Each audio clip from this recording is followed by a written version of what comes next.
Hi everyone. Today we're going to be talking about water health, which is pages 19 and 20 in your Learned notebook. Please remember at any time you can pause this video to take your notes. Excessive amounts of nitrates and phosphates in water can lead to eutrophication.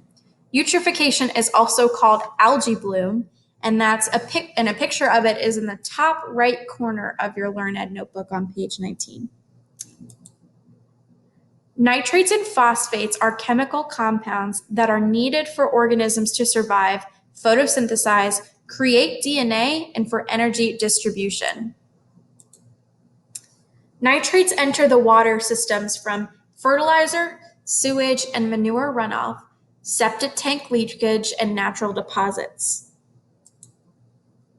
Phosphates enter water systems from human and animal waste, laundry, cleaning, and industry discharge. When too many nitrate and phosphate compounds build up in water systems, they trigger the process of eutrophication to occur. Remember, eutrophication is another word for algae bloom. This process creates an unhealthy ecosystem void of any living organisms. So at the bottom of 19, there are 4 rectangles. Please fill them in. Nitrates and phosphates cause aquatic organisms such as algae to bloom. Algae use up all of the nutrients in space, causing them to die. Bacteria decompose the algae, which removes oxygen from the water. Dissolved oxygen levels decrease, killing all other organisms in the water. Water's health, please turn to page 20 in your Learned notebook. Water's health can be described in terms of its turbidity. Turbidity describes how cloudy or opaque the water is in an ecosystem.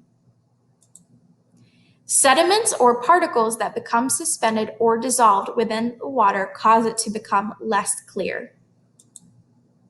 A secchi disk is used to measure turbidity. A black and white circular disk is attached to a string. The disk is lowered into the water until it is no longer visible. A measurement is then taken. It contains higher amounts of suspended particles. The suspended particles absorb the heat from the sun, increasing the water's temperature.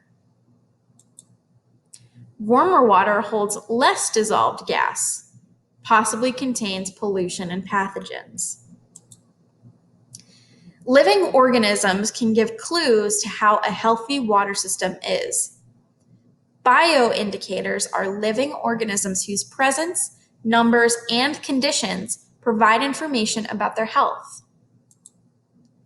Bioindicators may be fish, insects, or algae, and they are sensitive to changes.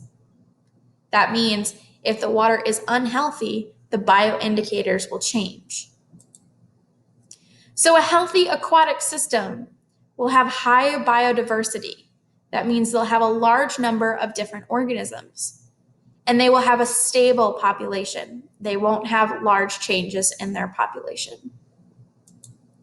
An unhealthy aquatic system has low biodiversity, which means they have a low amount of changing organisms. They have low populations and they have fluctuating numbers.